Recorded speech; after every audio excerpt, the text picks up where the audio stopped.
November 21st, Visions of Hunger short version.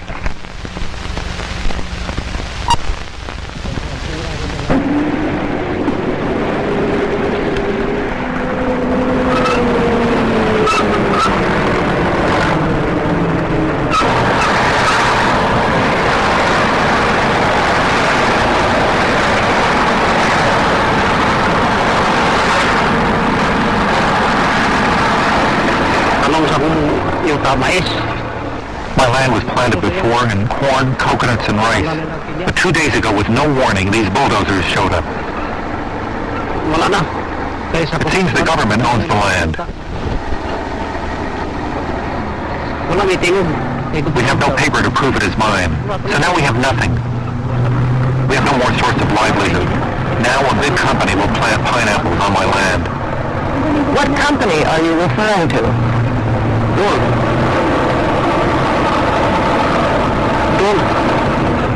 I'm really going crazy because there is no food for my children.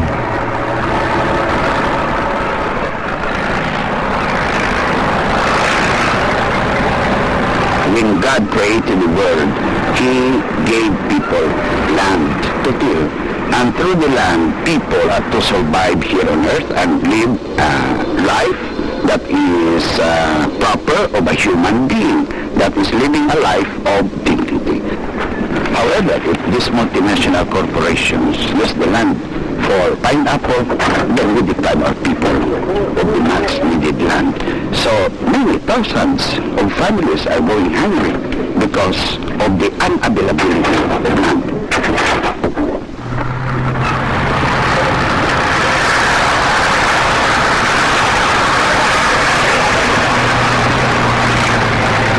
Multinational corporations now grow more food in Asia, Africa, and Latin America than ever before.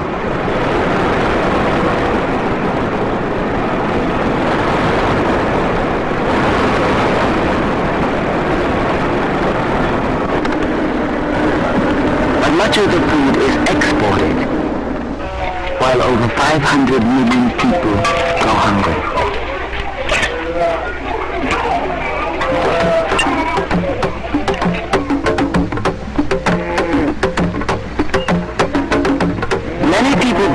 That hunger is caused by drought, war, or overpopulation.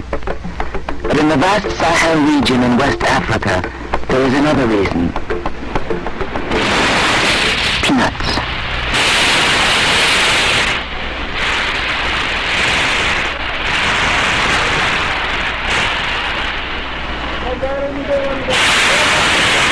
A 100 years ago, French colonialists, who controlled most of the Sahel, forced farmers there to grow peanuts for the French vegetable oil industry. Peanut farming and processing by multinational corporations expanded rapidly after the Second World War. By the 1960s, peanuts were king of the Sahel. Over half the cultivated land of Senegal, 2.5 million acres, is now devoted to growing peanuts for export to Europe. Director of the United Nations Institute for Africa, Samir Amin. Certainly throughout the history of the development of peanut in Senegal, for a long time, for a whole century, the European consumer and European capitalism has been benefiting from peanut.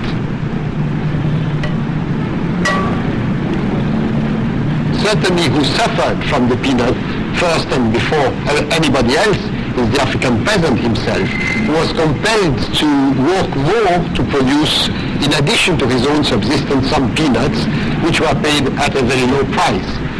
The low return on peanuts produced a huge migration to the cities in Africa, and the growing proportion of the population of those cities are really terrifically poor and are certainly not benefiting from the peanut industry. Peanuts also deplete the soil. Peanut harvesting uproots the plants, since the nuts grow underground. The disrupted soil is gradually carried off by dry season winds. Small peanut farmers are too poor to replenish the soil with fertilizer. So they grow peanuts until the soil is exhausted, and then they move on, leaving barren land behind. Today, a terrible drought. The food storage bins in the villages are nearly empty. Malnutrition and famine are spreading.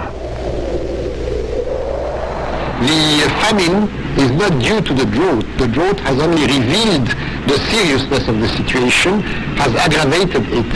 But the desertification of the country by over-cultivating peanut throughout a whole century has been and is the main responsible for the deficiency in food agriculture today.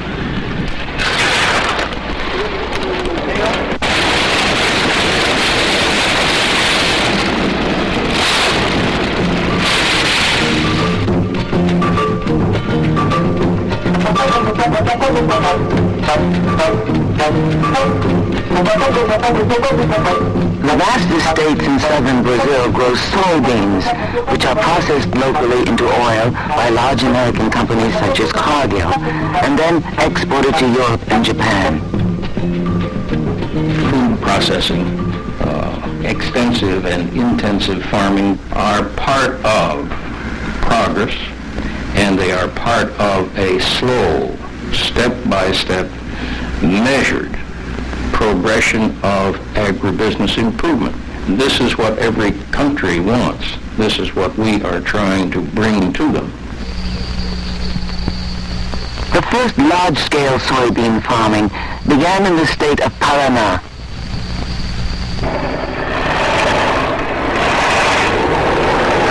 Mas tivemos também a introdução de uma tecnologia of agricultural technology. E o resultado disso foi the result of this were very serious social and ecological consequences. Ecológicas muito sérias. Do ponto de vista social, from the social point of view, intensive mechanization developed here. In the area of soybeans, this resulted in the expulsion of small farmers. The displaced farmers used to grow staple crops here for local consumption, such as the common black bean. The land is now used for soy. So black beans have become scarce, and prices have gone up. A pound of black beans costs the average Brazilian 1 day's pay. A gallon of milk, 2 days' pay. In Brazil, 2 out of every 3 people don't get enough to eat. If you take soy, for example, it's taking up presently roughly 25% of the area of basic plantations in the country. And this is enormous. Soy, which Brazil is exporting as oil, is obviously taking land from food crops. And this type of orientation on agriculture makes people hungrier.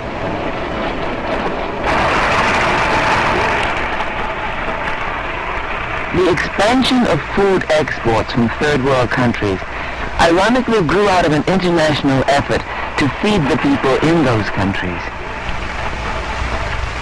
The story starts with the Green Revolution, some 20 years ago, when the United States government and several foundations, so-called philanthropic foundations, transferred a lot of technology in terms of new seeds, fertilizer and chemicals to the underdeveloped world, and developed wheat and rice cultivation on a very large scale. The new varieties of wheat and rice allow the increasing demands of a growing population to be satisfied.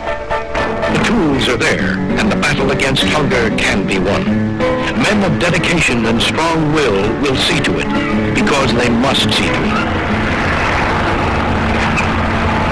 Agribusiness companies quickly joined the Green Revolution to help feed the world. But critics such as Ernest Feder argue that the profit motive got in the way. The capitalists who invested in third world grain production rapidly expanded into other fields. This included a whole variety of other products, such as fruit and vegetables, livestock, wheat and rice, don't earn the returns that high-value crops secure. Therefore, it is obvious that the transnational corporations push the type of crops which are the most remunerative for them. And they are obviously the export crops. Agribusiness must make a profit. In fact, the term agribusiness means profit. Business means profit.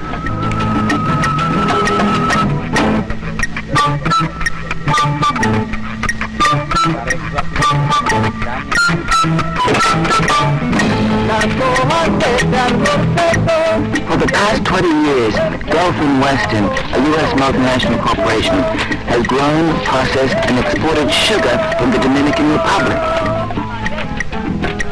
They ended up controlling 85% of the economy of the eastern part of that country.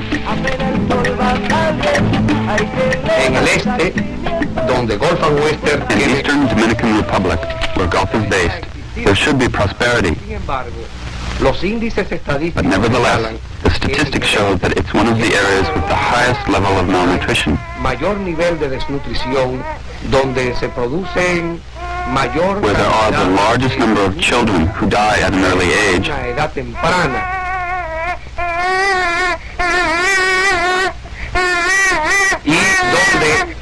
And where the people don't have the minimum resources to sustain themselves in a dignified and decent manner.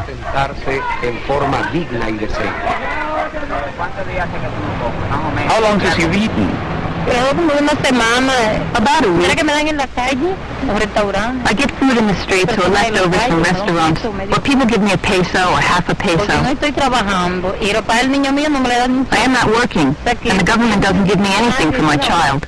It doesn't help anyone, not even to cover the basic needs. Gulf and Western no es el problema. Gulf and Western is not the problem. The problem is the Dominican government.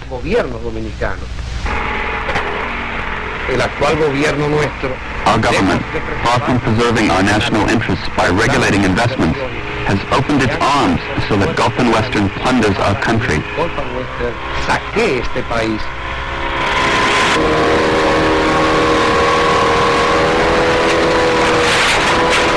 If the government fails to satisfy the growing demands of the people, the Dominicans will carry the struggle to a level that won't merely be equal to that in Central America. It will be even greater.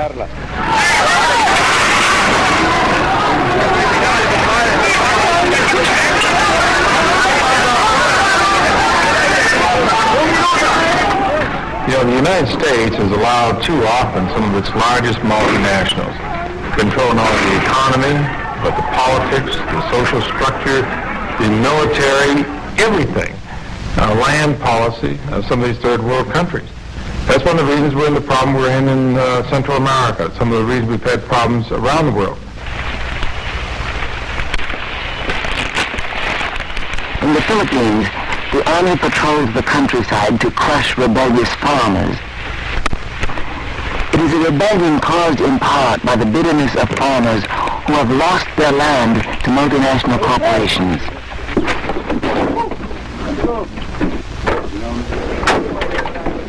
Del Monte, a U.S. agribusiness, is expanding its pineapple production onto land once cultivated by small farmers like this man.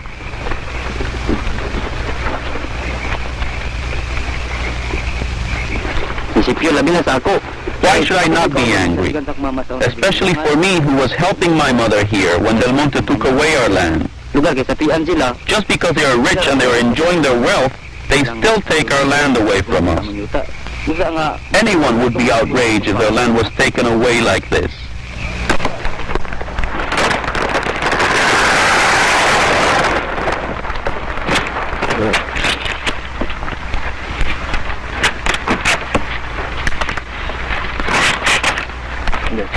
The Philippine government makes money by acquiring peasant farmland and leasing it to foreign agribusiness.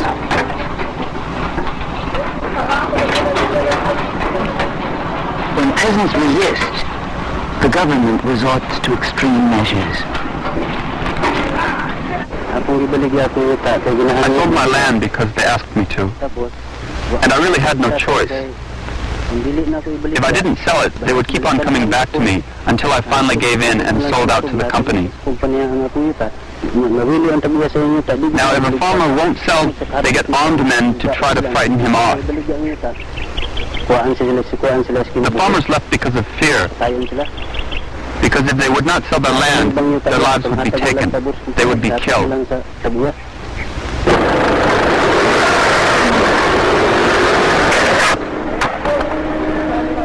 When any kind of intensive agriculture program is undertaken, there will be some displacement and some movement of people, but the trade-offs, it would seem, in every place that they have occurred, that we're familiar with, are to the side of the plus. The movement of hundreds of millions of peasant families from their farms to the enormous urban centers of the Third World is the largest mass migration of people in all history.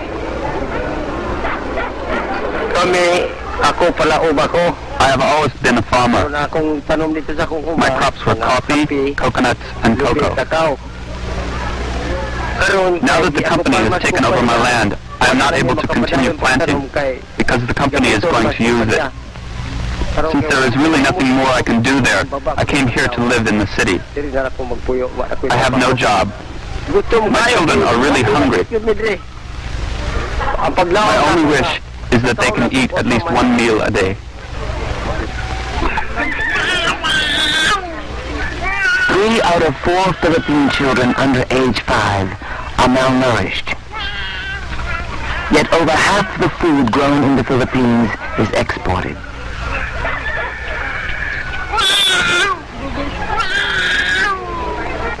God created the land for all.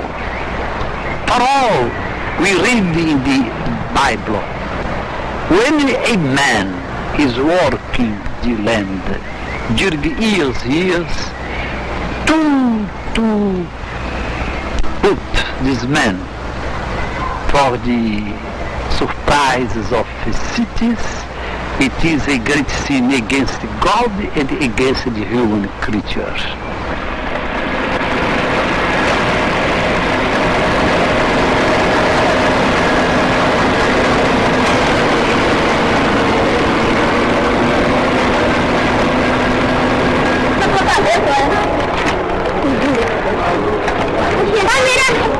Millions of peasants whose land has been taken over by agribusiness end up in a desperate struggle against hunger.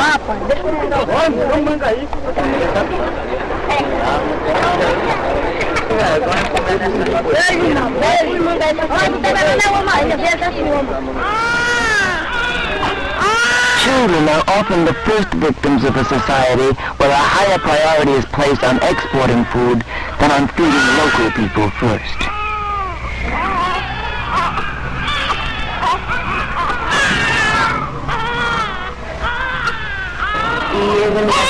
This child's condition is critical. He has 3rd-degree malnutrition. It represents a degree that is very critical. The child died a few days later.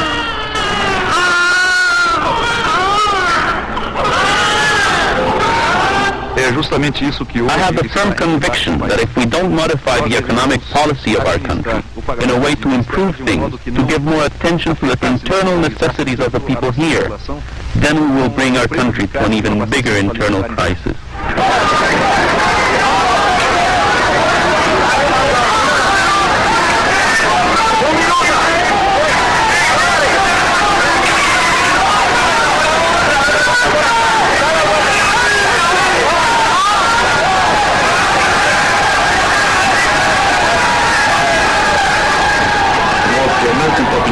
Is to understand that the gravity of the problems, take 2/3 of the population going hungry, is so great that transformations must be started, and the support for these transformations, the support of the American public, is extremely important. At some point, we're going to have to realize that our foreign policy has to be based on a sense of social justice, but our allies are going to have to face that too. I think the best thing that the United States could do is to withdraw from the third world agricultures and leave these countries to their own resources. The abandoned wreckage of an American agribusiness called Bud Antle, which expanded into Senegal in 1972. Advanced irrigation technology was used to grow green beans for export to Europe. In 1976, when the operation was no longer profitable, they abandoned their estate and left Senegal to figure out what to do about it.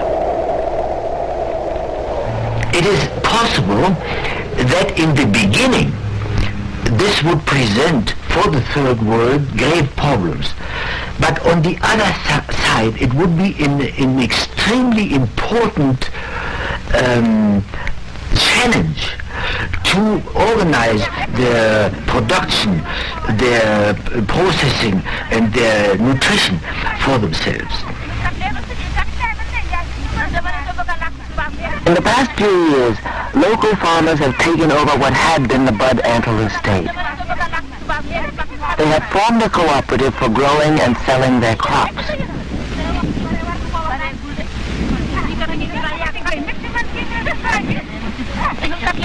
Some of what they grow is for their own consumption, some is for local markets.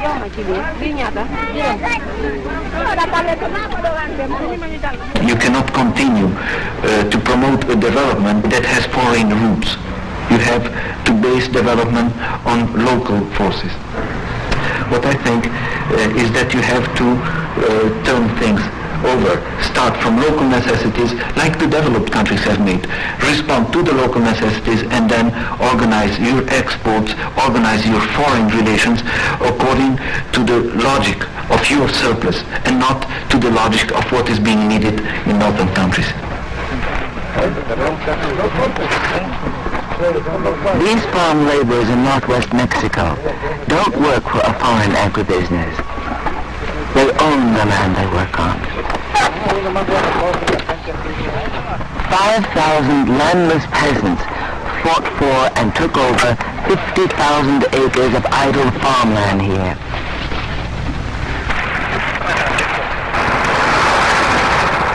Peasant leaders recognized that they could not go back to each family farming their own small plot of land. They saw that modern farm technology makes for efficient food production. So they worked their land as one large cooperative farm, each member owning a share of the business. They have started a small industry for building their own houses. They have their own schools and their own credit union. La coalición de ejidos representa para la familia campesina. For the peasant family, our coalition represents economic and social freedom, as opposed to their traditional oppression. Before, we were all-day laborers, and we were unable to have many things we deserved for the jobs we did on the farms owned by others. Now we have the land, and we receive what we are owed, the fruits of our labor.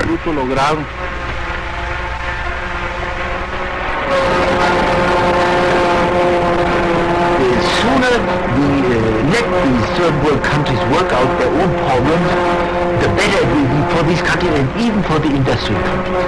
If we don't, I think our system will be totally incapable, if it is not already totally incapable, to resolve the problems, the catastrophic problems of hunger, unemployment, and poverty.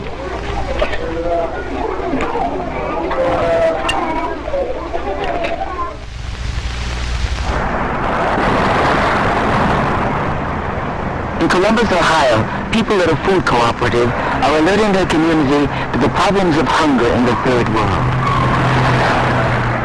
Our food cooperative imports products from the third world.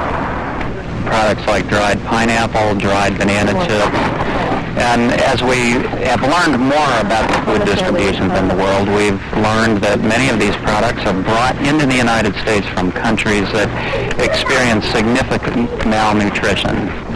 We developed a strategy of taxing those items that we import from third world countries and using the revenues from that tax to educate ourselves and people in our communities about food and hunger issues.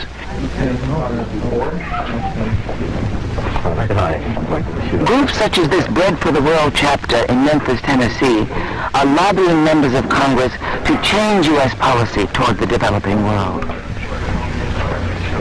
I'm a dietitian. I have a very deep concern for malnutrition, and I'm afraid that what is happening in the more developed nations is that we're promoting malnutrition in these third world countries.